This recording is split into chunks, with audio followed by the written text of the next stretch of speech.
재개발을 앞둔 낡은 집 지하실에서 55살 남자가 발견한 검은 상자. 그 안에는 300억 원 상당의 순금이 가득 들어 있었습니다.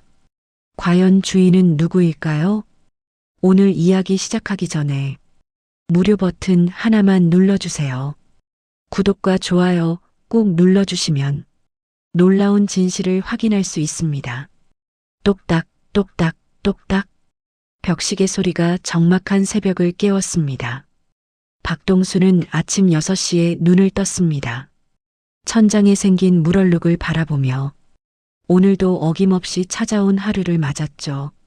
55살의 남자에게 새벽은 더 이상 희망찬 시작이 아니었습니다. 그저 하루를 견뎌야 할 시간의 시작점일 뿐이었죠. 침대 옆 탁자 위에는 먼지가 수북이 쌓여 있었고 순자가 쓰던 화장품들이 그대로 놓여 있었습니다. 립스틱, 파운데이션, 핸드크림, 모든 게 3년 전 그 자리 그대로였죠.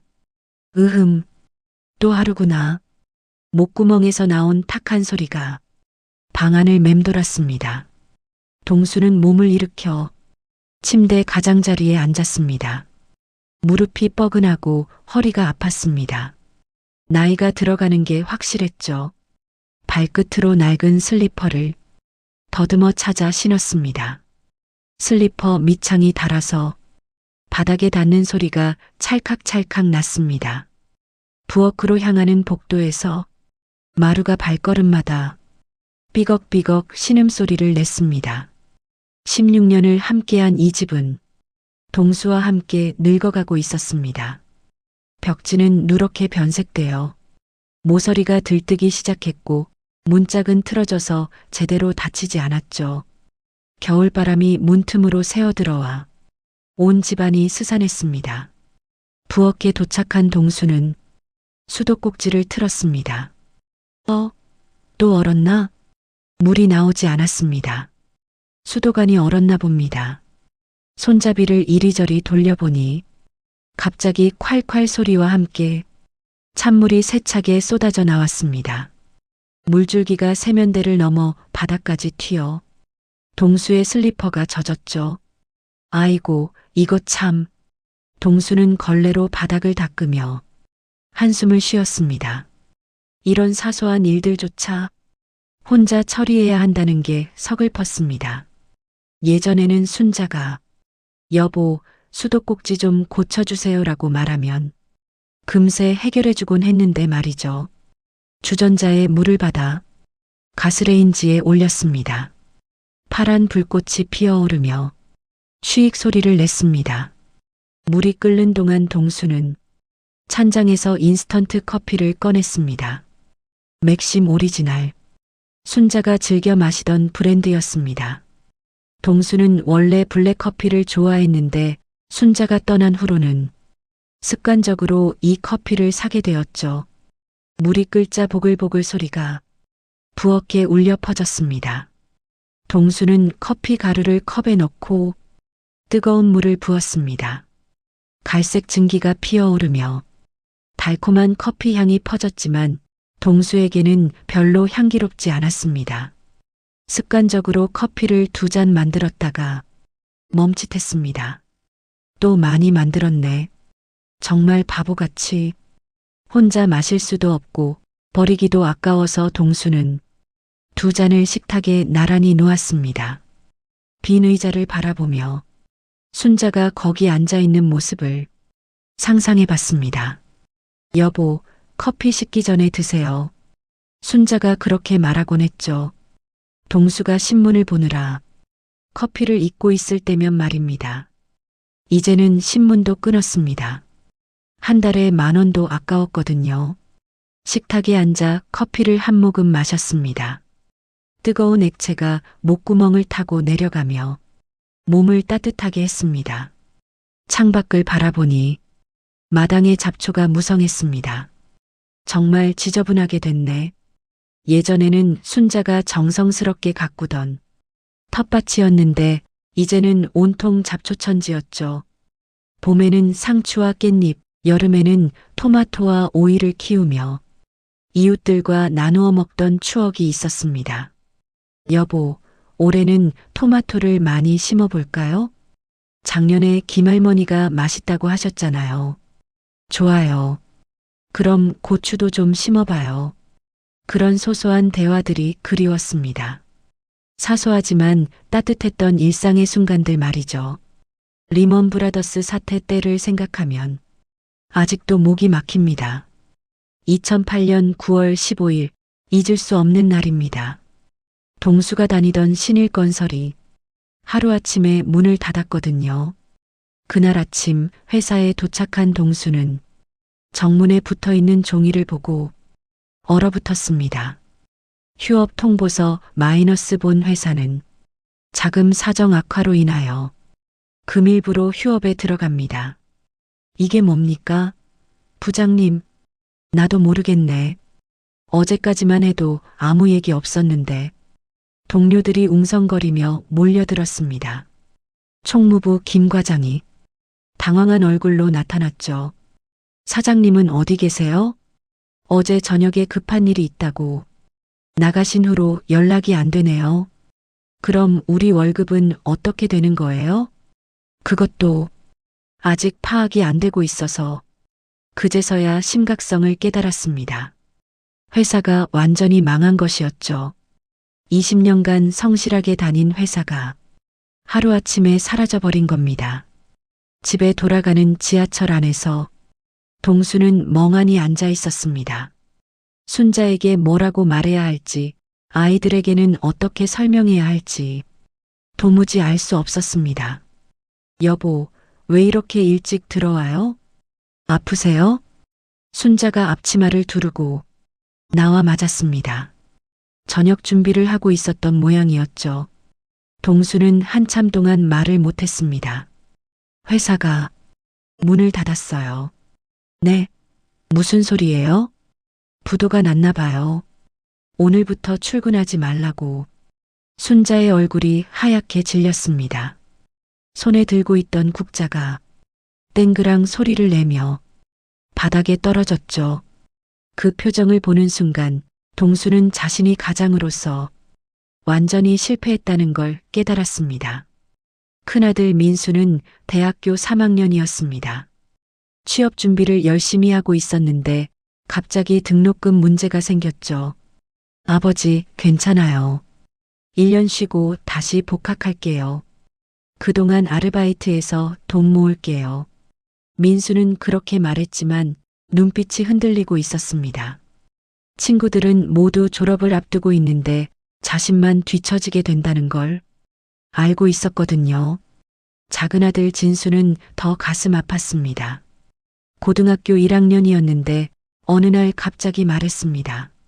아버지, 나 학교 그만두고 서울 가서 일할래요. 무슨 소리야? 학교는 꼭 졸업해야 해. 아니에요. 우리 집 상황이 어떤지 다 알아요. 내가 돈 벌어서 가족 도와드릴게요. 16살 아들의 말에 동수는 눈물이 났습니다. 아이가 자신의 꿈을 포기하고 현실을 받아들이는 모습이 너무 처참했거든요. 결국 민수는 친구 따라 캐나다로 떠났고 진수는 서울로 올라가 공장에서 일하기 시작했습니다. 엄마, 다음 달부터 월급 받으면 조금씩 보내드릴게요. 걱정하지 마세요. 진수가 집을 떠나던 날 순자는 하루 종일 울었습니다.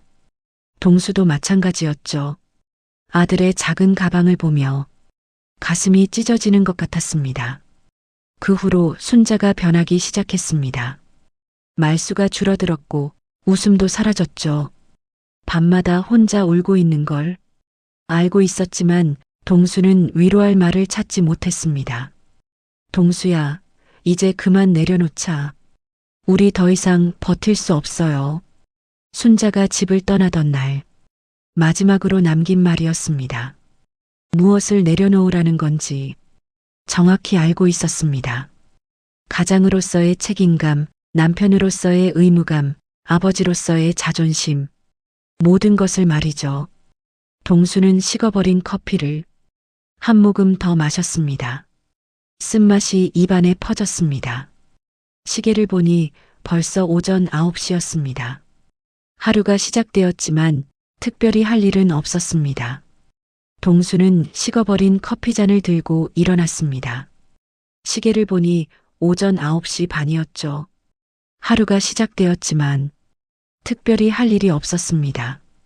텔레비전을 켜봤지만 아침 드라마에서 나오는 화목한 가족의 모습이 오히려 더 쓸쓸하게 만들었습니다. 행복한 가족들이네. 드라마 속 아버지는 아이들과 함께 아침 식사를 하며 웃고 있었습니다. 동수는 리모컨으로 채널을 돌렸지만 마음에 드는 프로그램이 없었죠. 뉴스에서는 부동산 경기가 좋아지고 있다고 했지만 동수에게는 남의 나라 이야기 같았습니다. 어차피 내 집도 곧 없어질 텐데. 그때 현관문을 두드리는 소리가 들렸습니다. 똑똑똑. 동수는 걸음을 멈추고 귀를 기울였습니다. 요즘 찾아오는 사람이라고는 수도 검침원이나 택배 기사 정도였거든요. 혹시 빚쟁이들이 온 건 아닐까 하는 생각에 가슴이 두근거렸습니다. 누구세요? 안녕하세요. 우편 배달입니다. 젊은 남자 목소리였습니다. 동수는 안도의 한숨을 쉬며 문을 열었습니다. 빨간 모자를 쓴 우편 배달원이 두꺼운 봉투를 들고 서 있었죠. 박동수님 맞으시죠? 등기우편입니다. 여기 서명 좀 해주세요. 동수는 볼펜을 받아 서명을 했습니다. 손이 조금 떨렸죠. 요즘 오는 우편은 대부분 좋지 않은 소식이었거든요. 수고하세요. 네, 좋은 하루 되세요. 배달원이 떠나고 동수는 봉투를 들여다봤습니다. 발송인을 보니 마포구청 도시개발과라고 적혀 있었습니다. 예상했던 내용이었지만 가슴이 덜컥 내려앉았죠. 문을 닫고 거실로 돌아온 동수는 소파에 앉아 떨리는 손으로 봉투를 뜯었습니다. 공문서 특유의 딱딱한 종이 냄새가 났습니다. 도시정비사업 시행에 따른 주택 철거 예정 통지서. 글자들이 눈에 들어오지 않았습니다. 동수는 안경을 쓰고 다시 읽어봤습니다. 철거 예정일 2024년 4월 30일. 2달 후였습니다. 생각보다 빨랐죠. 보상금 항목을 보니 기대했던 것보다 턱없이 적었습니다. 이 돈으로는 전세금도 마련하기 어려웠죠. 이제 정말 끝이구나. 동수는 공문서를 무릎에 올리고 한참 동안 바라봤습니다. 16년 동안 살아온 집을 떠나야 한다는 현실이 무겁게 다가왔습니다. 그런데 어디로 가야 할까요? 갈 곳이 없었습니다. 점심시간이 되어 동수는 부엌으로 갔습니다. 냉장고를 열어보니 라면 몇 개와 김치 조금이 전부였습니다. 계란도 2개밖에 남지 않았죠. 이것도 아껴서 먹어야겠네. 라면을 끓이며 김치를 조금 넣었습니다. 예전에는 순자가 직접 담근 김치가 항상 있었는데 이제는 슈퍼에서 사온 김치로 연명하고 있었습니다. 여보, 김치 좀 더 드세요. 올해 배추가 좋아서 맛있게 담갔어요. 순자의 김치는 정말 맛있었습니다. 젓갈을 적당히 넣어 감칠맛이 났고 고춧가루도 직접 빻아서 사용했죠. 이웃집 김할머니도 순자씨 김치가 제일 맛있다고 칭찬했었습니다. 라면을 먹으며 동수는 오후에 뭘 할지 생각해 봤습니다. 어차피 2달 후에는 이사를 가야 하니까 집안 정리를 시작해야 했습니다.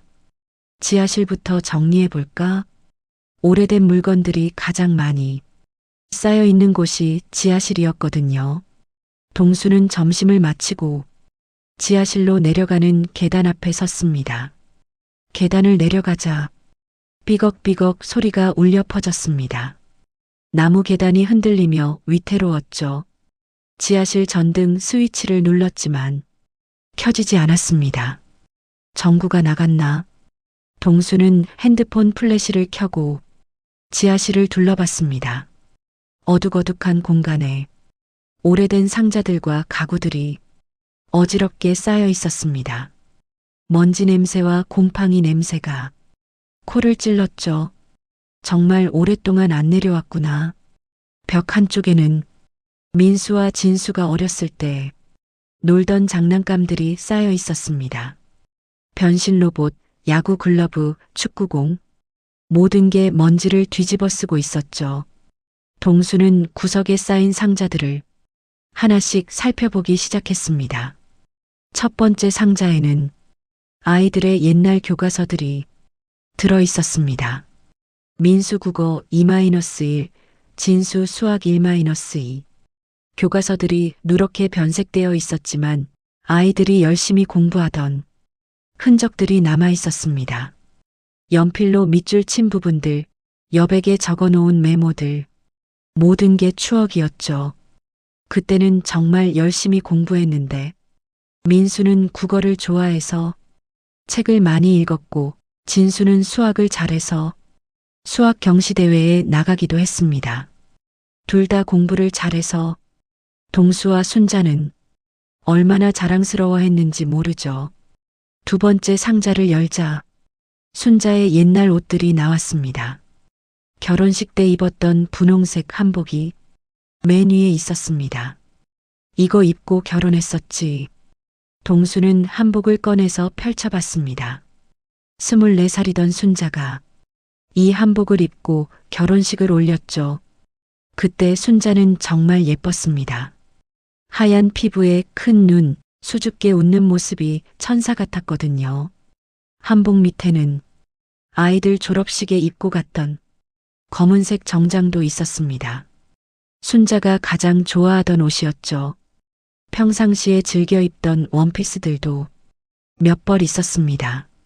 옷들에서는 아직도 순자의 향기가 희미하게 났습니다. 동수는 옷을 가슴에 안고 잠시 눈을 감았습니다. 보고 싶다. 세 번째 상자를 열 때였습니다. 상자를 들어 올리려는데 바닥에 이상한 것이 보였습니다. 이게 뭐지? 나무 판자 같은 게 바닥에 깔려 있었는데 한쪽 모서리가 살짝 들려 있었습니다. 동수는 그 판자를 손가락으로 건드려 봤습니다. 움직이네. 판자를 들어 올리자 그 밑에 숨겨진 공간이 나타났습니다. 마치 비밀 금고처럼 만들어진 공간이었죠. 동수는 핸드폰 불빛을 그 안에 비춰봤습니다. 그 순간 동수의 눈이 휘둥그레졌습니다. 이게 뭐야? 검은색 철제 상자 하나가 그 안에 들어 있었습니다. 상자는 생각보다 작았지만 무거워 보였습니다. 동수는 떨리는 손으로 상자를 꺼냈습니다. 무겁네. 상자 표면에는 자물쇠가 채워져 있었고 오래된 흔적들이 역력했습니다. 하지만 자물쇠는 녹이 슬어서 조금만 힘을 주니 딸깍하고 열렸죠. 동수는 숨을 고르고 천천히 상자 뚜껑을 열었습니다. 그 순간 동수는 숨이 막혔습니다. 세상에, 이건 상자 안에는 금색으로 번쩍이는 금괴들이 가득 들어 있었습니다. 크고 작은 금괴들이 빽빽하게 들어차 있었죠. 각각의 금괴에는 999.9골라는 각인이 선명하게 새겨져 있었습니다. 이게 진짜 금인가? 동수는 떨리는 손으로 금괴 하나를 들어 올렸습니다. 묵직한 무게감이 느껴졌습니다. 차가우면서도 부드러운 표면 그리고 특유의 금색 광택. 모든 게 진짜 순금이었습니다. 상자에는 대략 20개 정도의 크고 작은 금괴들이 들어 있었습니다. 가장 큰 것은 1kg, 작은 것도 100g은 되어 보였죠. 이게 도대체 얼마나 되는 거야? 동수는 급하게 계산해 봤습니다. 금 시세를 정확히는 몰랐지만 1kg로 금괴 하나만 해도 억 단위는 될 것 같았습니다. 20개면 수십억? 아니 수백억? 목소리가 떨렸습니다. 한 개, 두 개. 세어보니 총 24개의 금괴가 있었습니다. 무게를 합치면 대략 15kg 정도. 현재 금 시세로 계산하면 300억은 좋게 될 것 같았습니다. 300억 원이라니요. 동수가 평생 벌어도 절대 모을 수 없는 돈이었습니다. 심장이 마구 뛰었습니다. 머리가 하얗게 변했습니다. 다리에 힘이 빠져서 그 자리에 주저앉았죠. 이게 꿈인가? 진짜인가? 동수는 자신의 뺨을 꼬집어 봤습니다. 아팠습니다. 꿈이 아니었죠. 이 모든 게 현실이었습니다. 상자 밑바닥에는 작은 편지 봉투 하나가 있었습니다. 동수는 그것도 꺼내서 조심스럽게 열어봤습니다. 편지지에는 정성스러운 글씨로 이렇게 적혀 있었습니다. 수연아, 아빠가 너를 위해 모아둔 것이다. 언젠가 너에게 줄 날이 오기를. 편지는 거기서 끊어져 있었습니다. 마치 급하게 쓴 것 같았죠. 하지만 분명한 건 이 금괴들이 누군가가 자식을 위해 모아둔 것이라는 점이었습니다. 수연이 누구지? 동수는 혼란스러웠습니다. 이 집에 살기 전에 누가 이런 걸 숨겨둔 걸까요? 동수는 한참 동안 그 자리에 앉아 있었습니다. 300억 상당의 순금이 바로 눈앞에 있다는 사실이 믿어지지 않았거든요. 손이 계속 떨렸고 심장이 터질 것처럼 빨리 뛰었습니다. 누가 이런 금을 여기에 숨겨둔 거지? 동수는 편지를 다시 읽어봤습니다. 수연아, 아빠가 너를 위해 모아둔 것이다. 분명히 이 집의 전 주인이 자식을 위해 모아둔 것 같았습니다. 하지만 16년 전 이 집을 살 때는 이미 빈집이었거든요. 전 주인은 이미 이사를 간 후였고 그 후로 한 번도 나타나지 않았습니다. 혹시 그 사람이 깜빡한 건가? 아니면 무슨 일이 생겨서 가져가지 못한 건가요? 갑자기 무서워졌습니다. 이런 거액의 금이 여기 있다는 건 분명 뭔가 문제가 있을 거라는 생각이 들었거든요. 하지만 다른 한편으로는 희망이 생겼습니다. 이 금만 있으면 모든 문제가 해결될 것 같았거든요. 집도 지킬 수 있고 아이들도 다시 불러올 수 있고 순자에게도 잘못했다고 사과할 수 있을 것 같았습니다. 이 금으로 새로운 시작을 할 수 있어 동수는 금괴 하나를 다시 손에 들어봤습니다. 묵직한 무게감이 느껴졌습니다. 이게 진짜 자신의 것이 될 수 있을까요? 그때 위에서 소리가 들렸습니다. 박 선생님, 박 선생님. 이웃집 김할머니 목소리였습니다. 동수는 재빨리 금괴들을 상자에 다시 넣고 나무 판자로 덮었습니다. 손이 워낙 떨려서 제대로 덮기가 어려웠죠. 네, 금방 올라갑니다. 동수는 급하게 지하실에서 올라왔습니다. 현관문을 열자 김할머니가 걱정스러운 표정으로 서 있었습니다. 박 선생님, 괜찮으세요? 얼굴이 새하얗네요. 아, 네. 지하실에서 정리하다가 좀 피곤해서 그래도 몸은 챙기셔야죠. 요즘 혼자 계시니까 더 조심하셔야 해요. 김할머니는 동수의 얼굴을 자세히 들여다봤습니다. 뭔가 이상하다는 표정이었죠.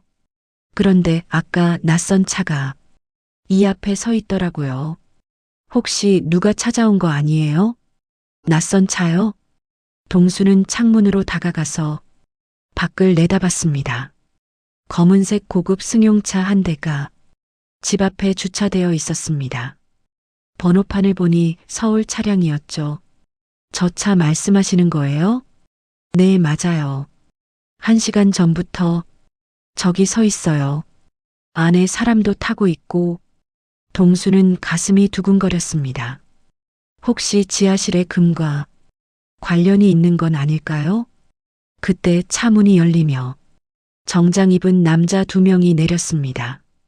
한 명은 50대 후반으로 보이는 뚱뚱한 남자였고 다른 한 명은 30대 정도의 젊은 남자였습니다.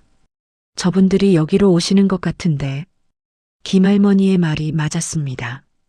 두 남자가 동수의 집 쪽으로 걸어오고 있었죠. 뚱뚱한 남자는 금시계를 차고 있었고 젊은 남자는 서류 가방을 들고 있었습니다.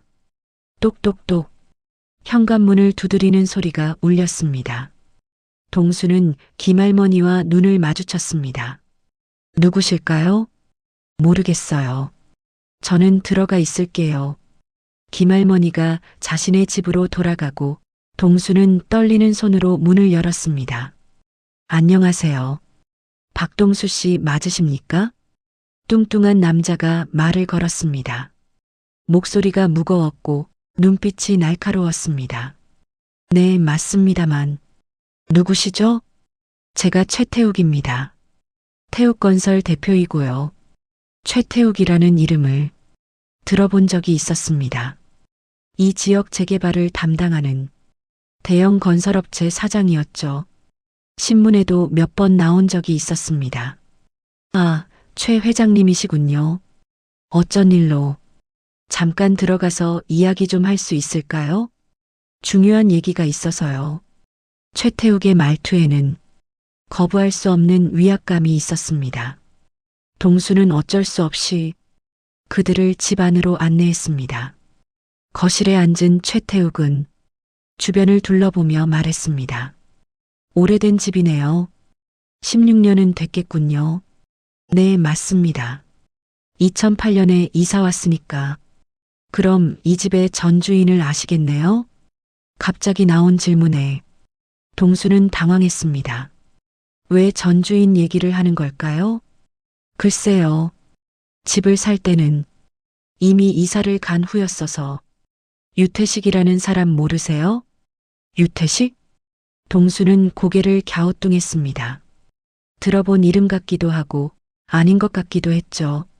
최태욱은 젊은 남자에게 눈짓을 했습니다. 젊은 남자가 서류 가방에서 사진 한 장을 꺼냈습니다. 이 사람입니다. 사진 속에는 40대 정도의 마른 남자가 있었습니다. 안경을 끼고 있었고 표정이 진지했죠. 동수는 사진을 자세히 봤지만 기억나지 않았습니다. 죄송하지만 모르겠는데요. 최태욱은 사진을 다시 가져가며 말했습니다. 유태식은 2008년까지 이 집에 살았던 사람입니다. 그리고 제 옛날 사업 파트너이기도 했죠. 사업 파트너요? 네. 그런데 이 사람이 제 자산을 가지고 도망쳤어요. 상당한 가치의 물건이었죠. 동수의 가슴이 철렁했습니다.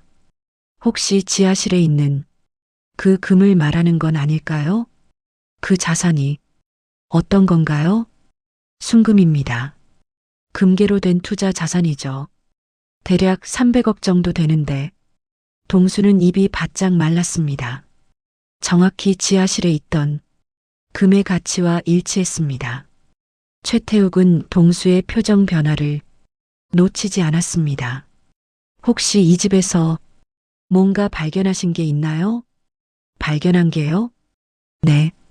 유태식이 숨겨놓은 물건이나 금 같은 것 말입니다.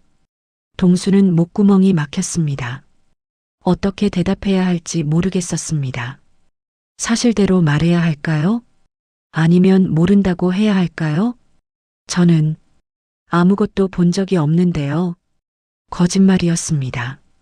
하지만 갑자기 나타난 이 사람에게 그 엄청난 금의 존재를 알려주기가 무서웠습니다.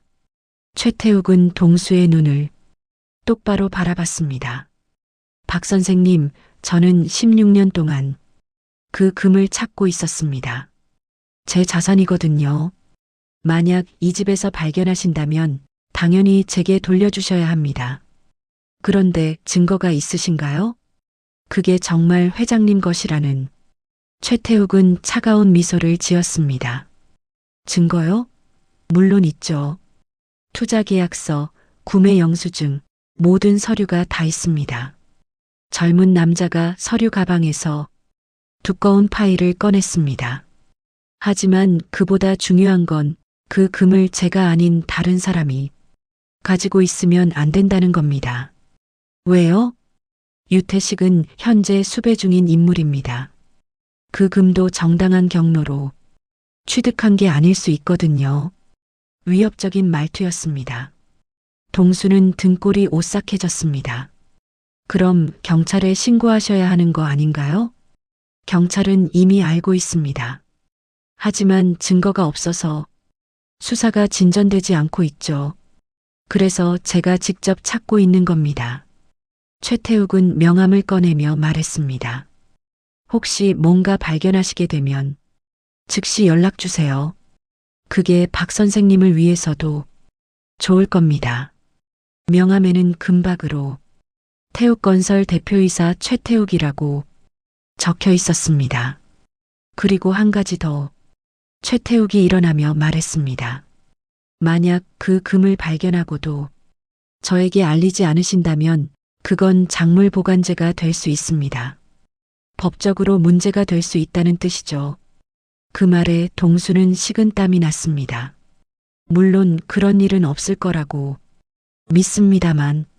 최태욱은 의미심장한 웃음을 지으며 젊은 남자와 함께 일어났습니다. 그럼 저희는 이만 가보겠습니다. 연락 기다리고 있겠어요. 그들이 떠나고 나서 동수는 한참 동안 그 자리에 서 있었습니다. 지하실에 있는 금이 정말 최태욱의 것일까요? 아니면 유태식이 아들을 위해 모아둔 정당한 자산일까요? 편지에는 분명히 수연아, 아빠가 너를 위해 모아둔 것이다라고 적혀 있었는데 동수는 혼란스러웠습니다. 하지만 한 가지 확실한 건 이 금이 자신의 인생을 완전히 바꿀 수 있다는 것이었습니다. 문제는 그게 좋은 방향일지 나쁜 방향일지 알 수 없다는 것이었죠. 최태욱이 떠난 후 동수는 지하실로 내려갔습니다. 계단을 내려가는 발걸음이 평소보다 무겁게 느껴졌죠. 다시 한번 그 금을 확인하고 싶었습니다. 정말 300억 상당의 순금이 맞는지 꿈이 아닌지 말이죠. 핸드폰 플래시를 켜고 나무 판자를 들어 올렸습니다. 검은 상자를 꺼내서 열어보니 여전히 거기 있었습니다. 금색으로 반짝이는 금괴들이 빽빽하게 쌓여 있었죠. 만져보니 실제로 존재하는 금이었습니다. 이게 정말 최태욱 것일까? 동수는 금괴 하나를 들어 올렸습니다. 생각보다 무거웠죠. 이 작은 금괴 하나만 해도 몇억 원은 될 것 같았습니다.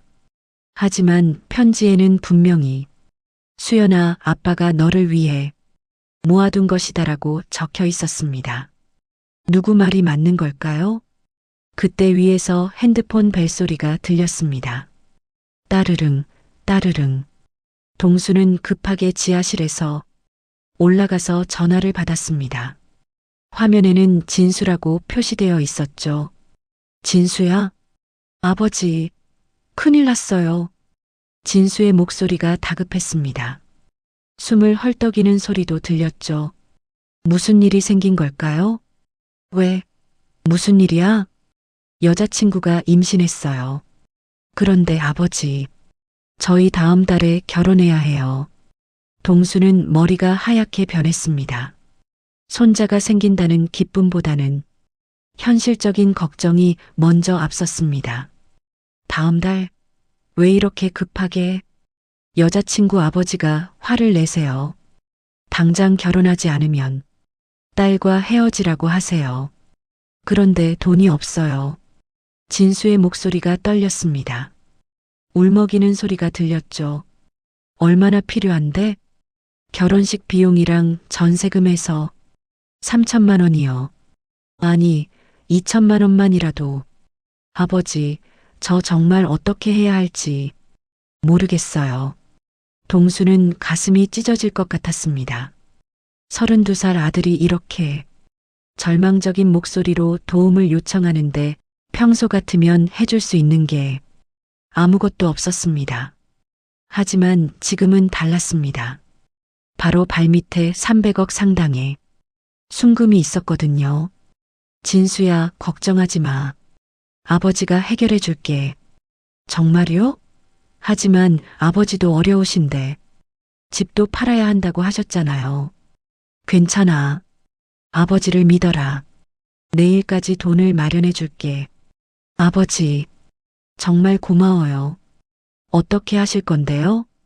동수는 잠시 말을 멈췄습니다. 아들에게 지하실의 금 얘기를 할 수는 없었죠. 아버지가 알아서 할게. 너는 결혼 준비나 해라. 전화를 끊고 동수는 다시 지하실로 내려갔습니다. 금괴 하나를 손에 들었습니다. 이 작은 금괴 하나만 해도 아들의 모든 문제를 해결할 수 있었습니다. 이 정도는 써도 되겠지. 아들을 위한 거니까. 동수는 가장 작은 금괴 하나를 따로 꺼내서 주머니에 넣었습니다. 백지 정도 되는 작은 것이었지만 그것만으로도 1,000만 원은 좋게 될 것 같았죠. 그런데 그 순간 위에서 요란한 소리가 들렸습니다. 쾅쾅쾅. 누군가 현관문을 거칠게 두드리고 있었습니다. 평소보다 훨씬 급박한 소리였죠. 동수는 급하게 금괴를 다시 상자에 넣고 지하실에서 올라갔습니다. 심장이 빨리 뛰었습니다. 문을 열자 경찰관 2명이 서 있었습니다. 한 명은 중년의 남자였고 다른 한 명은 젊은 여자 경찰관이었죠. 둘 다 표정이 매우 심각했습니다. 박동수 씨입니까? 네, 맞습니다. 마포서 강력계입니다. 긴급 수사건으로 왔습니다. 동수의 다리가 후들거렸습니다. 혹시 지하실의 금 때문에 온 건 아닐까요? 오늘 최태욱이라는 자가 이곳에 왔죠? 네, 왔었는데요. 몇 시에 왔고 무슨 얘기를 했습니까? 오후 2시쯤 왔어요. 유태식이라는 사람 얘기를 하더군요. 중년 경찰관이 수첩에 뭔가를 적으면서 말했습니다. 그자는 현재 도주 중입니다. 국제적인 금융사기 조직의 핵심 인물이에요. 동수는 입이 바짝 말랐습니다. 최태욱이 그렇게 큰 범죄자였다니요. 구체적으로 무슨 얘기를 했습니까? 자기 자산을 유태식이 가져갔다고, 순금이 300억 정도 된다고 하더군요. 여자 경찰관이 무전기를 들고 급하게 말했습니다. 본부, 여기 김 경사입니다. 최태욱이 여기서 순금을 찾으려 했던 게 확인됐습니다. 무전기에서 지직거리는 소리와 함께 답변이 왔습니다. 수사팀을 보내겠습니다. 현장을 보존해 주세요. 동수는 식은땀이 났습니다. 박 선생님, 이 집에서 의심스러운 물건이나 금을 발견하신 적 있습니까? 동수는 목구멍이 막혔습니다. 이제 정말 말해야 할 때인 것 같았는데 아들 생각이 났습니다. 저는 특별히 본 게 없는데요. 또 거짓말을 했습니다. 하지만 아들의 결혼 자금을 마련해야 했거든요. 그때 갑자기 밖에서 차 소리가 요란하게 들렸습니다.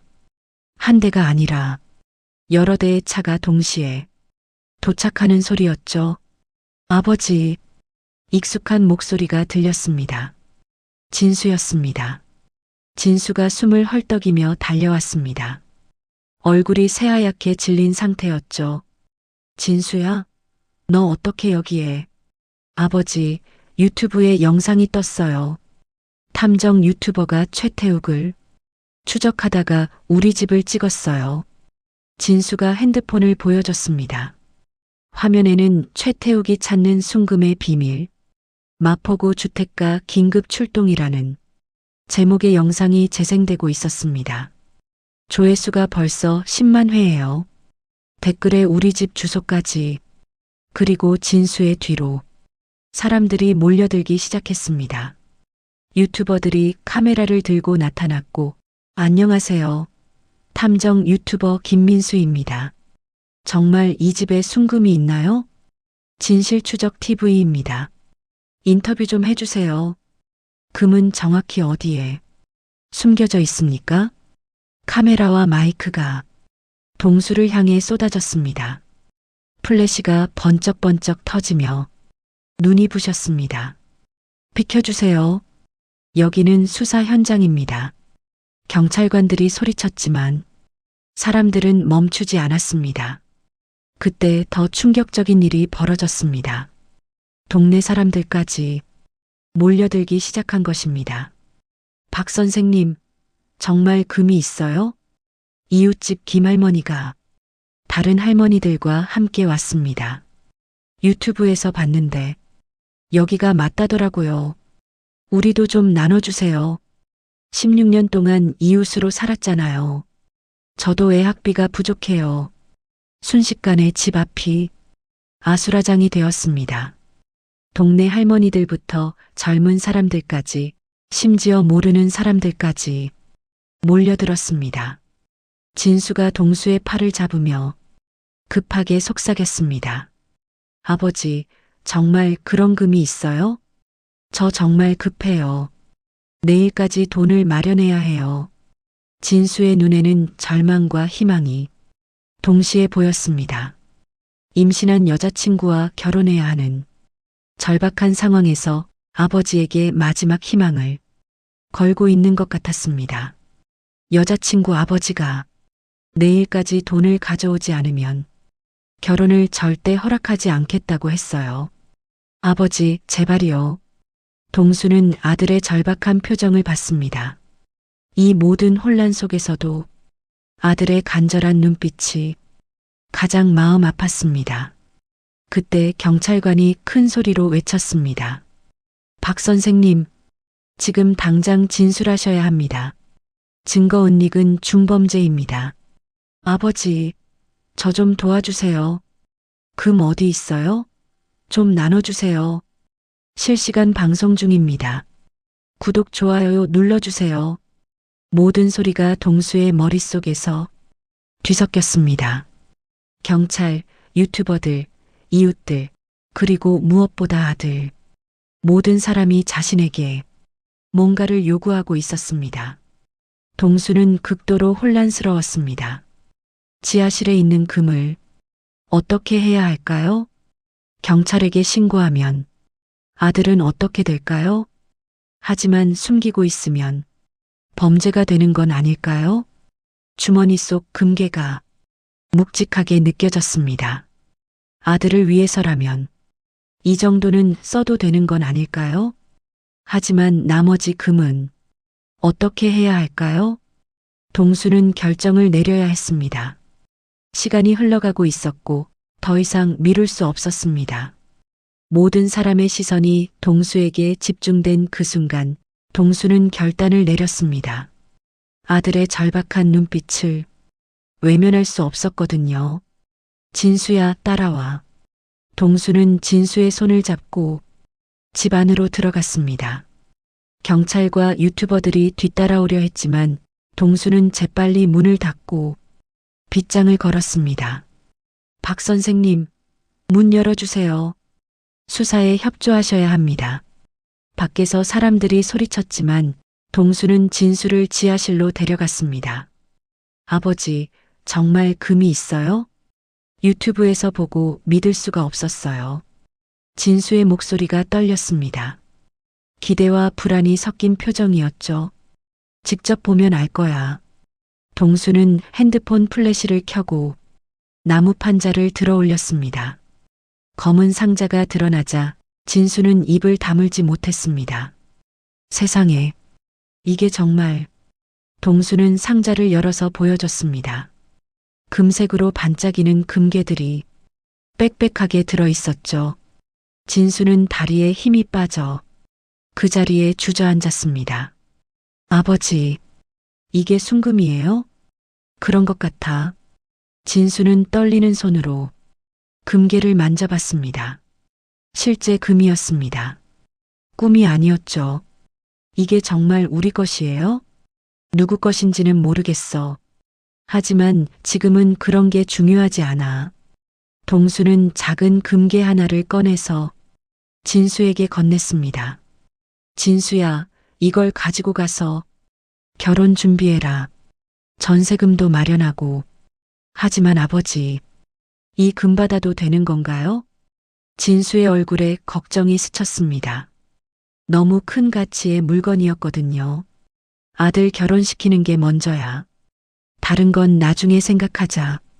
그때 위에서 더 큰 소리가 들렸습니다. 쾅쾅쾅. 수색영장 나왔습니다. 문 열지 않으면 강제로 들어갑니다. 경찰이 강제 진입을 준비하는 것 같았습니다. 진수야, 빨리 나가야 해. 동수는 아들을 뒷문으로 안내했습니다. 다행히 유튜버들과 경찰은 모두 앞쪽에 몰려 있었죠. 어떻게 나가요? 담을 넘어서 뒷골목으로 가. 그리고 차 가져와서 여자친구한테 가. 아버지는 어떻게 하세요? 아버지는 괜찮아. 너는 걱정하지 마. 진수는 금괴를 꼭 안고 담을 넘었습니다. 동수는 아들이 사라지는 모습을 지켜봤죠. 조심해서 가라, 진수야. 동수가 집으로 돌아오니 경찰이 이미 문을 부수고 들어와 있었습니다. 박 선생님, 어디 계셨습니까? 화장실에 있었어요. 지금부터 전면 수색을 시작하겠습니다. 경찰관 6명이 집 안 곳곳을 뒤지기 시작했습니다. 거실, 안방, 부엌, 그리고 지하실까지 모든 곳을 샅샅이 뒤졌죠. 동수는 소파에 앉아 그 모습을 지켜봤습니다. 가슴이 두근거렸지만 진수가 무사히 빠져나간 것만으로도 다행이었습니다. 1시간 후 지하실에서 큰 소리가 들렸습니다. 여기 있습니다. 발견했어요. 정말 있네요. 엄청난 금이에요. 경찰관들이 흥분해서 소리쳤습니다. 동수는 이미 각오하고 있던 일이었죠. 수사팀장이 지하실에서 올라와 동수에게 말했습니다. 박 선생님, 지하실에서 약 290억 원 상당의 순금이 발견됐습니다. 그렇습니까? 이 금에 대해 설명해 주세요. 언제 발견했고 누구 것인지 아십니까? 저도 오늘 처음 발견했어요. 집 정리하다가 우연히. 정확히 몇 시에 발견했습니까? 오후 1시쯤요. 지하실에서 상자를 옮기다가 경찰은 동수를 경찰서로 데려갔습니다. 조사실에서 몇 시간 동안 같은 질문을 반복했죠. 정말 오늘 처음 본 게 맞습니까? 네, 맞습니다. 다른 사람에게 이 사실을 알린 적은 없습니까? 없습니다. 동수는 진수 이야기는 하지 않았습니다. 아들을 지켜야 했거든요. 저녁 무렵 조사가 끝나고 동수는 집으로 돌아갈 수 있었습니다. 하지만 집 앞에는 여전히 유튜버들이 기다리고 있었죠. 박 선생님, 인터뷰 좀 해주세요. 금을 발견했을 때 기분이 어땠습니까? 동수는 아무 말 없이 집 안으로 들어갔습니다. 하루 종일 정신없는 일들이 벌어졌지만 진수만은 무사할 거라고 생각했습니다. 그런데 밤 10시쯤 집 전화가 울렸습니다. 따르릉, 따르릉. 동수는 피곤한 몸을 이끌고 전화를 받았습니다. 여보세요? 박동수님이십니까? 여기는 삼성서울병원 응급실입니다. 동수의 심장이 철렁했습니다. 네. 무슨 일인가요? 박진수 씨의 보호자이신가요? 네, 제 아들입니다. 무슨 일이? 환자가 교통사고를 당해서 응급실로 이송됐습니다. 지금 당장 오셔야 할 것 같습니다. 동수는 머리가 하얗게 변했습니다. 핸드폰이 손에서 떨어질 뻔했죠. 어떤 상태인가요? 중상입니다. 빨리 오세요. 전화가 끊어지고 동수는 그 자리에 주저앉았습니다. 진수가 사고를 당했다니요. 진수야, 제발. 동수는 급하게 택시를 타고 병원으로 향했습니다. 가는 길 내내 온갖 나쁜 생각들이 머릿속을 맴돌았죠. 병원에 도착했을 때 진수는 응급실에서 수술을 받고 있었습니다. 의사가 나와서 설명했습니다. 환자가 고속도로에서 트럭과 정면 충돌했습니다. 내부 출혈이 심해서 응급수술이 필요한 상태예요. 생명은 괜찮나요? 최선을 다하겠습니다. 하지만 장담할 수는 없습니다. 동수는 수술실 의자에 앉아 기도했습니다. 아들이 무사하기만을 빌었죠. 1시간 후 경찰이 병원으로 왔습니다. 박동수 씨입니까? 네. 사고 현장에서 순금 1개가 발견됐습니다. 약 1,000만 원 상당인데 이게 오늘 발견된 그 금과 관련이 있습니까? 동수는 대답할 수 없었습니다.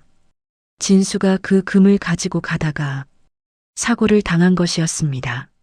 아들이 괜찮기만 하면 동수는 중얼거렸습니다. 금 때문에 아들이 위험에 빠진 것 같아서 자책감이 밀려왔습니다. 수술이 끝난 건 새벽 3시였습니다. 의사가 지친 표정으로 나왔습니다. 수술은 성공했습니다. 하지만 아직 의식을 회복하지 못했어요. 언제 깨어날까요? 며칠은 지켜봐야 할 것 같습니다. 그리고 다리 골절이 심해서 회복에 시간이 많이 걸릴 겁니다. 동수는 중환자실 유리창 너머로 아들을 바라봤습니다. 온몸에 붕대를 감고 의식 잃은 채 누워있는 진수의 모습이 너무 안쓰러웠습니다. 미안하다, 진수야. 아버지가 욕심을 부렸어. 아버지 때문에 이렇게 됐구나. 동수는 유리창에 이마를 대고 눈물을 흘렸습니다. 300억이라는 금이 가져다 준 건 행복이 아니라 불행뿐이었습니다. 그 순간 동수는 깨달았습니다. 진짜 소중한 건 금이 아니라 아들이라는 것을 말이죠. 진수가 중환자실에서 사흘째 의식을 잃고 있을 때 동수는 병원 복도 의자에서 또 다른 밤을 새우고 있었습니다. 며칠째 제대로 잠을 자지 못해 눈이 충혈되어 있었고 턱에는 수염이 거칠게 자라나 있었죠.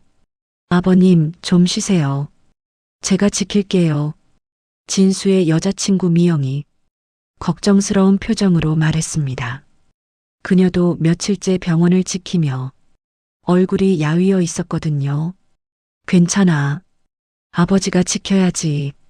동수는 중환자실 유리창을 통해 아들을 바라봤습니다. 각종 의료기기에 연결된 진수의 모습을 볼 때마다 가슴이 찢어질 것 같았습니다. 심전도는 안정적이에요. 곧 깨어날 거예요. 간호사가 위로의 말을 건넸지만 동수의 마음은 편치 않았습니다. 그때 병원 로비에서 소란스러운 소리가 들렸습니다. 어디에 있습니까? 박동수라는 사람이 낯선 남자의 목소리였습니다. 목소리가 거칠고 다급했죠. 마치 오랫동안 누군가를 찾아 헤맨 사람의 목소리 같았습니다. 동수는 복도 끝으로 가서 아래를 내려다봤습니다. 한 남자가 안내데스크 간호사들에게 소리치고 있었습니다. 50대 후반으로 보이는 마른 체격의 남자였는데 얼굴이 수척하고 눈빛이 절망적이면서도 날카로웠습니다. 그 사람이 여기 입원해 있다고 들었는데요. 제발 좀 알려주세요. 남자의 옷차림은 초라했습니다. 낡은 점퍼에 때 묻은 바지, 그리고 오래 신은 듯한 운동화를 신고 있었죠. 저분이 누구일까요? 미영이 옆에 와서 중얼거렸습니다. 모르겠어. 하지만 심상치 않아 보이네. 동수는 불안한 마음이 들었습니다. 혹시 그 금과 관련된 사람은 아닐까요? 그 남자가 엘리베이터를 타고 올라오고 있었습니다. 동수는 미영에게 말했습니다. 미영아, 너는 진수 곁에 있어. 내가 누군지 알아볼게. 동수가 복도로 나서자 엘리베이터 문이 띵동 소리와 함께 열리며 그 남자가 나타났습니다. 당신이 박동수입니까? 남자의 첫마디였습니다. 목소리에는 오랜 피로와 절망이 묻어 있었죠. 네. 누구시죠?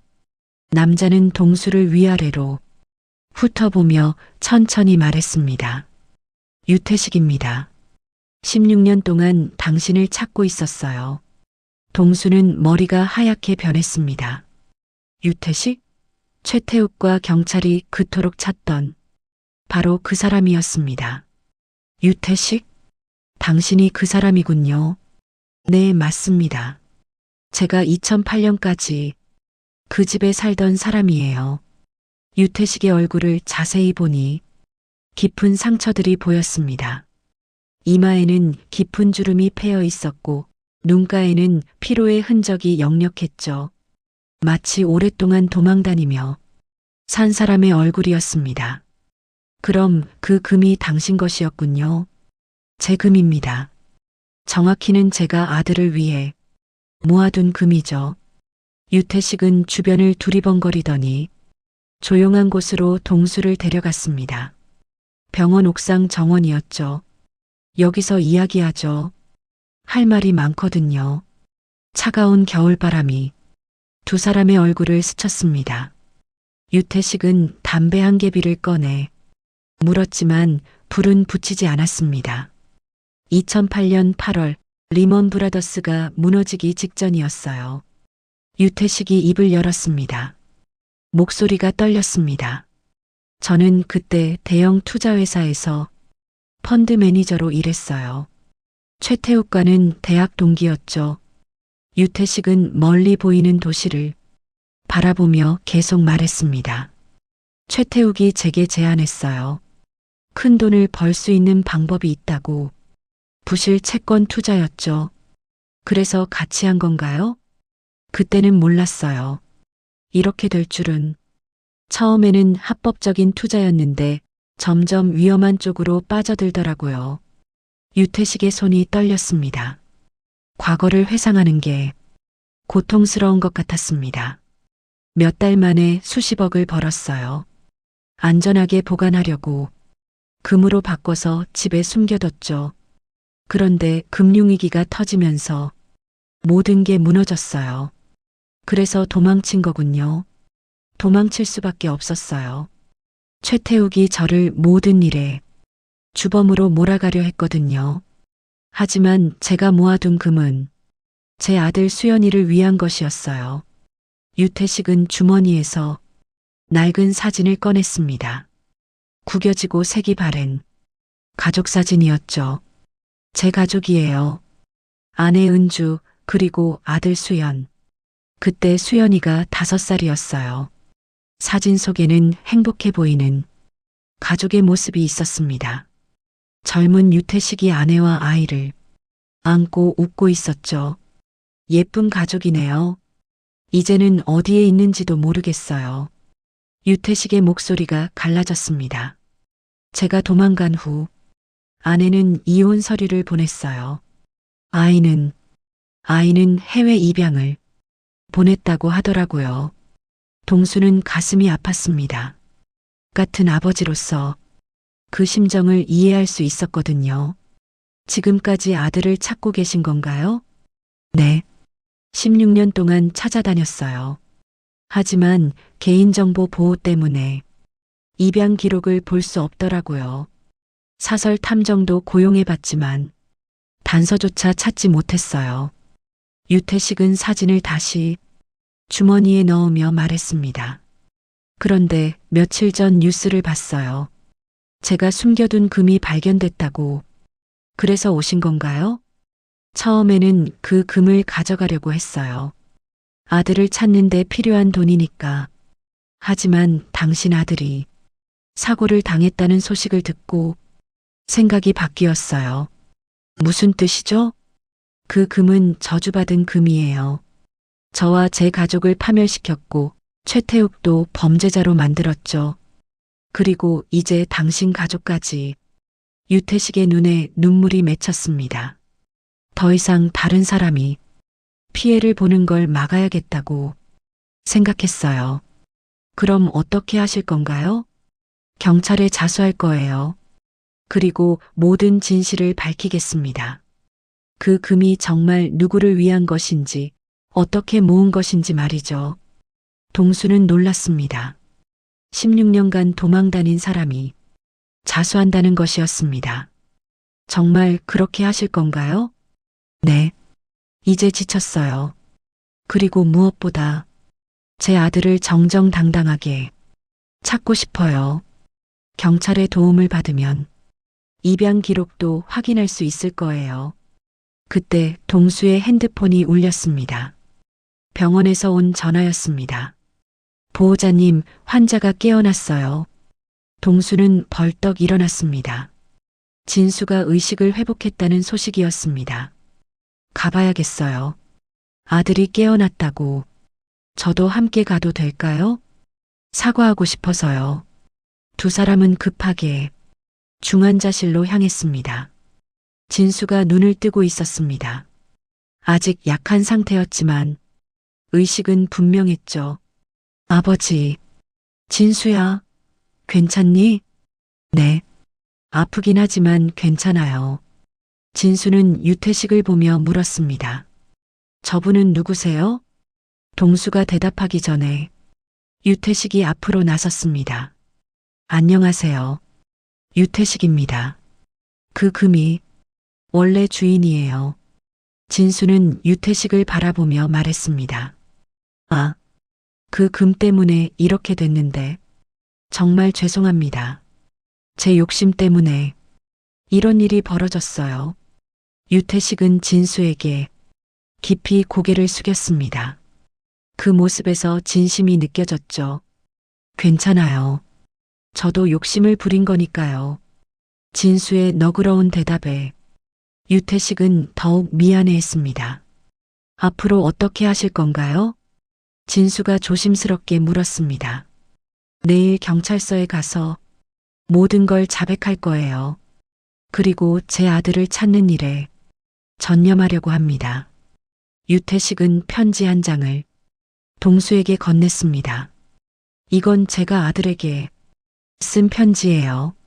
언젠가 수연이를 찾게 되면 꼭 전해주고 싶어서 늘 가지고 다녔어요.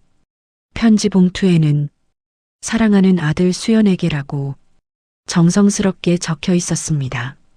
꼭 아들을 찾으실 수 있을 거예요. 동수가 위로의 말을 건넸습니다. 고맙습니다. 그럼 저는 이만. 유태식은 마지막으로 진수에게 고개를 숙이고 병원을 떠났습니다. 그의 뒷모습에는 16년간의 피로와 새로운 결심이 동시에 담겨 있었습니다. 동수는 창밖으로 사라지는 유태식을 바라보며 생각했습니다. 과연 그가 아들을 찾을 수 있을까? 그리고 이 모든 일이 어떻게 마무리될까? 하지만 지금 가장 중요한 건 진수가 무사히 회복하는 것이었습니다. 한 달 후 유태식은 약속대로 경찰서에 자수했습니다. 그의 자백으로 인해 16년간 미제 사건이었던 금융사기 사건의 진실이 서서히 드러나기 시작했습니다. 피의자 유태식은 2008년 당시 최태욱과 공모하여 부실 채권 투자 사기를 저질렀으나 피해 금액의 대부분은 최태욱이 개인적으로 유용했습니다. 검찰 브리핑에서 발표된 내용이었죠. 동수는 뉴스를 보며 복잡한 심정이었습니다. 진수는 많이 회복되어 휠체어에 앉아 함께 뉴스를 보고 있었습니다.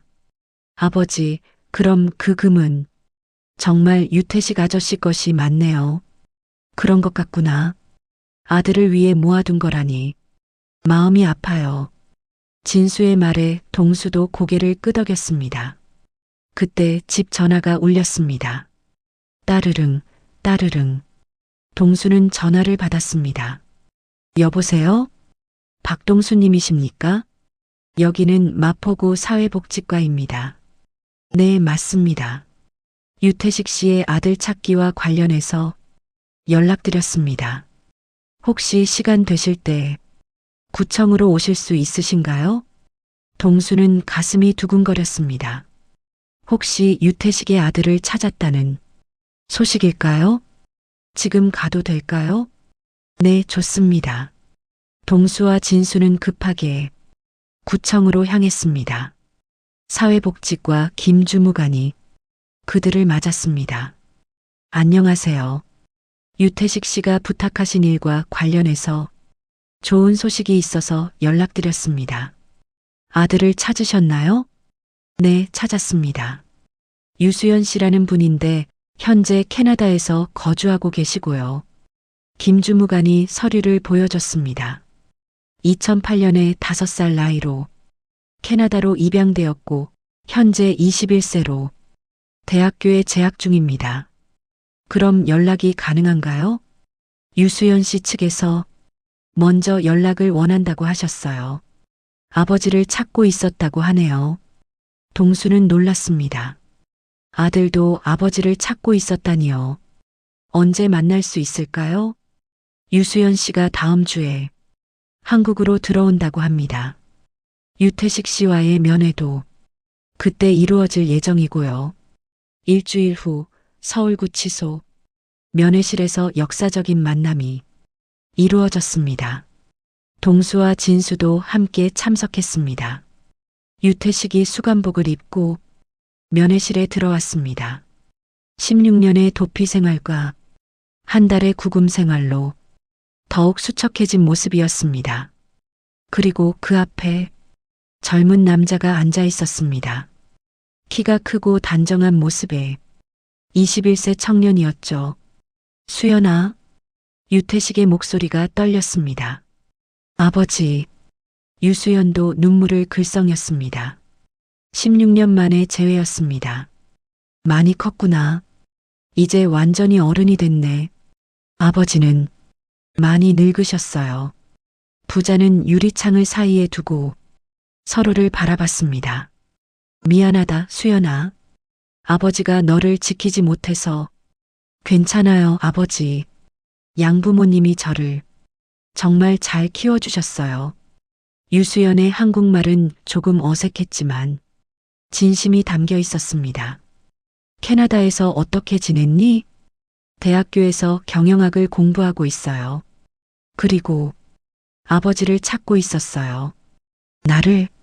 네.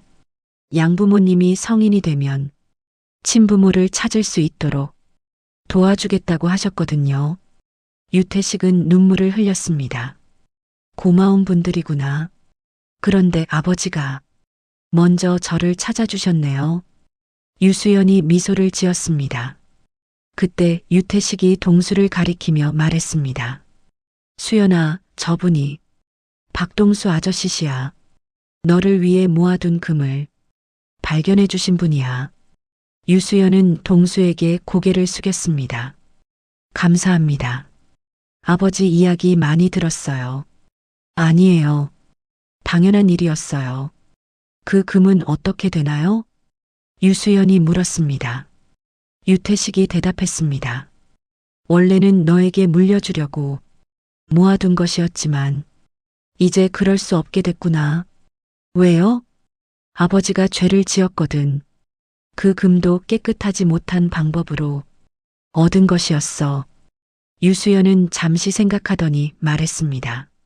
아버지, 저는 그 금이 필요하지 않아요. 뭐라고? 캐나다에서 충분히 행복하게 살고 있어요. 양부모님의 사랑도 받고 공부도 열심히 하고 있고요. 유수연은 진수를 바라보며 말했습니다. 오히려 저 형이 더 필요해 보이는데요. 결혼도 해야 하고. 진수는 깜짝 놀랐습니다. 저는 괜찮아요. 그건 원래 수연 씨 것이니까. 아니에요. 저는 정말 필요 없어요. 그리고 유수연은 잠시 망설이더니 결심한 듯 말했습니다. 그 금으로 인해 너무 많은 사람이 아팠잖아요. 차라리 어려운 사람들을 돕는데 쓰면 어떨까요? 유태식은 아들의 말에 놀랐습니다. 너 정말 그렇게 생각하니? 네. 아버지도 그걸 원하시잖아요. 더 이상 누구도 아프지 않기를 바라시는 유태식은 아들이 자랑스러웠습니다. 16년 동안 떨어져 살았지만 아들은 훌륭한 사람으로 자랐습니다. 그럼 어떻게 할까? 법원에 기부 의사를 밝히면 될 거예요. 사회복지단체나 교육지원기금으로 쓰면 좋겠어요. 동수는 유수연의 말에 감동했습니다. 21세 청년이 어른들보다 더 현명한 판단을 하고 있었습니다. 정말 대단한 아들을 두셨네요. 동수가 유태식에게 말했습니다. 고마워요, 수연아. 아버지가 너를 정말 자랑스럽게 생각한다. 면회 시간이 끝나갈 무렵 유수연이 말했습니다. 아버지, 형기가 끝나면 캐나다로 오세요. 양부모님도 만나고 싶다고 하세요. 정말? 네. 그리고 저도 아버지와 함께 살고 싶어요. 유태식은 16년 만에 처음으로 진짜 웃음을 지었습니다. 면회가 끝나고 돌아가는 길에 동수는 진수에게 말했습니다. 참 훌륭한 청년이더라. 네. 정말 존경스러웠어요. 우리도 배워야겠어. 돈보다 중요한 게 뭔지 말이야. 진수는 고개를 끄덕였습니다. 앞으로는 욕심 부리지 않고 소박하게 살아요, 아버지. 그래, 그게 제일 좋은 거야.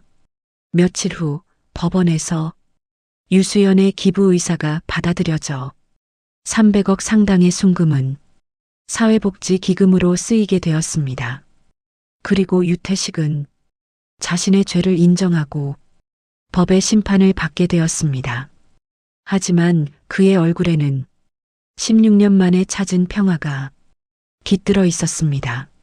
아들을 다시 만났고 모든 진실을 털어놓았으며 더 이상 도망 다닐 필요가 없어졌기 때문이었습니다.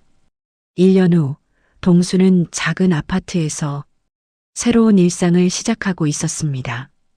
재개발로 인해 16년간 살던 집은 사라졌지만 보상금으로 마련한 이 아파트는 따뜻하고 아늑했습니다.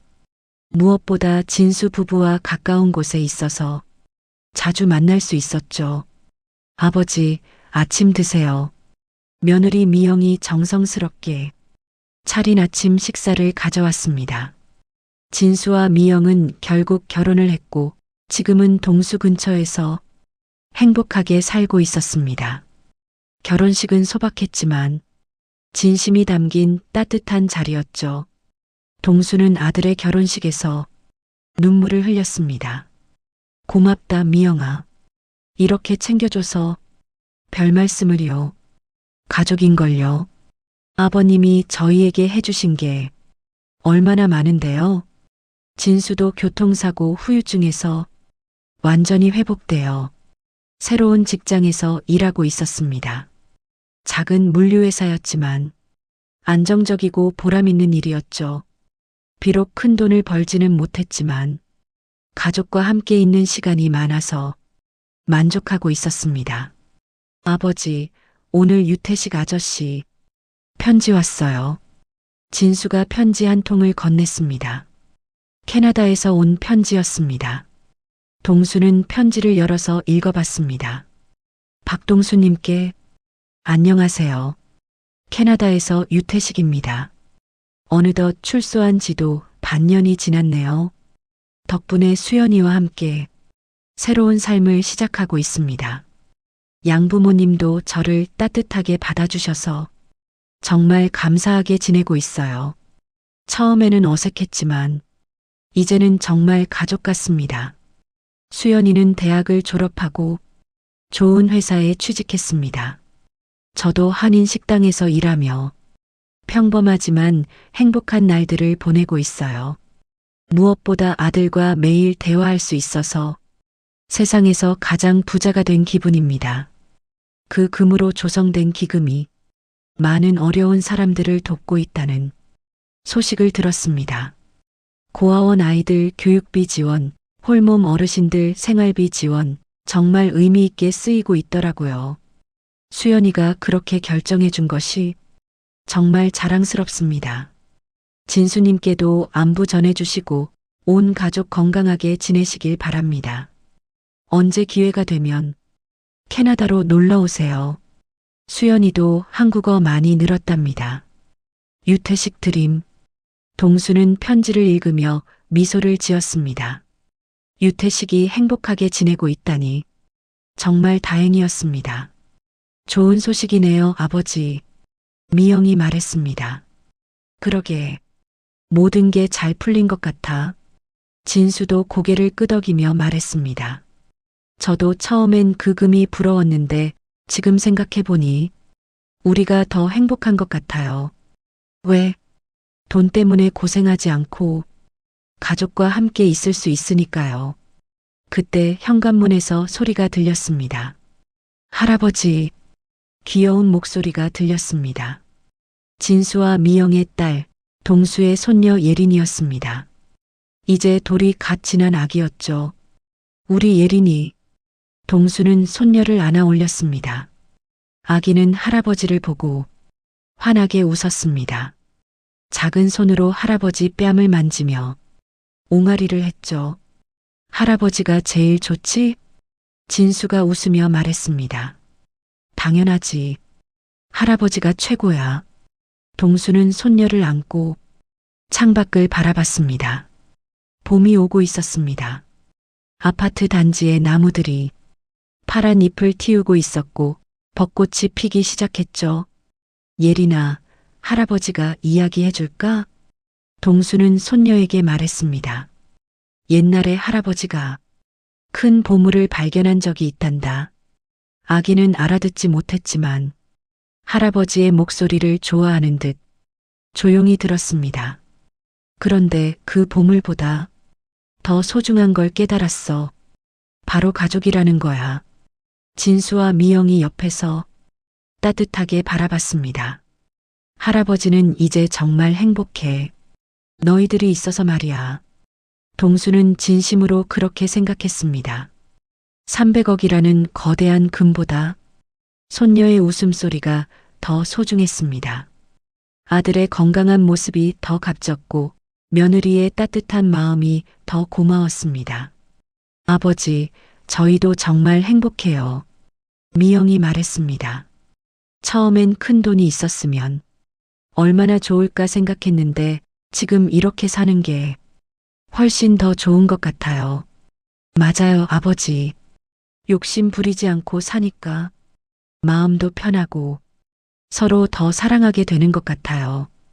진수도 동의했습니다. 저녁이 되어 진수 가족이 돌아간 후 동수는 혼자 앉아 지난 일들을 되돌아봤습니다.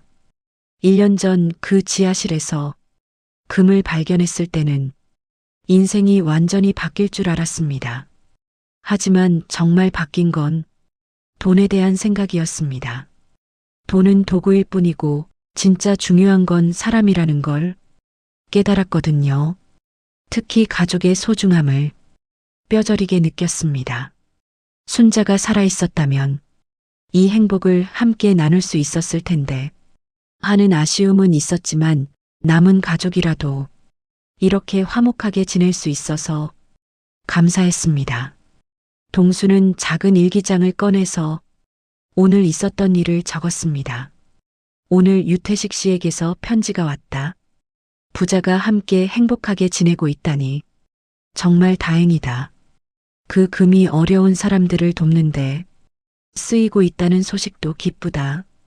예린이가 할아버지라고 부르는 소리를 들을 때마다 가슴이 뜨거워진다. 이런 평범한 행복이 세상에서 가장 큰 보물이었구나. 순자야, 우리 가족이 이렇게 행복하게 지내고 있어. 내가 있었다면 더 좋았을 텐데. 그래도 고마워. 좋은 아들 키워줘서. 동수는 일기를 덮고 창밖의 별을 바라봤습니다. 도시의 불빛 때문에 별이 잘 보이지 않았지만 마음만은 밝았습니다. 그때 핸드폰에 문자가 왔습니다. 진수에게서 온 문자였습니다. 아버지, 오늘도 고마웠어요. 예린이가 할아버지 생각하며 잠들었어요. 내일은 날씨가 좋다니까 공원에 같이 가요. 내일도 좋은 하루 되세요. 동수는 미소를 지으며 답장했습니다. 나도 고마워. 우리 예린이 꿈자리 편하길. 공원 나들이 좋지. 내일 또 보자. 문자를 보내고 동수는 침대에 누웠습니다. 더 이상 혼자라는 외로움은 느끼지 않았습니다. 가족이 있고 사랑하는 사람들이 있었으니까요. 그리고 진짜 소중한 것이 무엇인지 알게 되었으니까요. 동수는 눈을 감으며 생각했습니다. 정말 소중한 건 이미 내 곁에 있었구나. 돈보다 중요한 건 아직 남아있는 사람들이었어. 그리고 평화로운 잠에 들었습니다. 꿈속에서도 손녀의 웃음소리가 들리는 것 같았습니다. 멀리 캐나다에서는 유태식과 유수연 부자가 함께 저녁을 먹고 있었고 어디선가는 그 기금으로 도움받은 사람들이 새로운 희망을 키우고 있었습니다. 모든 것이 제자리를 찾아가고 있었고 진짜 소중한 것들이 빛을 발하고 있었습니다. 진짜 보물은 처음부터 우리 곁에 있었습니다. 300억이라는 거대한 금보다 소중한 것은 바로 가족이었죠. 한 아버지가 깨달은 이 진리가 오늘 여러분에게도 전해졌기를 바랍니다. 때로는 큰 기회나 행운이 찾아와도 그것이 진정한 행복을 가져다 주지는 않습니다. 오히려 이미 우리 곁에 있는 사람들, 평범한 일상 속 작은 행복들이 인생의 진짜 보물인지도 모릅니다. 여러분도 오늘 한번 돌아보세요. 지금 내 곁에 있는 사람들이 얼마나 소중한지 말입니다. 그 평범한 일상이 사실은 가장 큰 축복일지도 모르니까요. 이 이야기가 여러분께 작은 깨달음 한 줌이 되었다면 구독과 좋아요로 응원해 주세요. 주변 분들께도 공유해 주시면 더 많은 분들이 진짜 소중한 것의 의미를 함께 나눌 수 있습니다. 여러분의 평범한 일상 속에서도 오늘 같은 작은 기적들이 계속 일어나기를 진심으로 기원합니다. 황혼 사연 상담소였습니다. 감사합니다.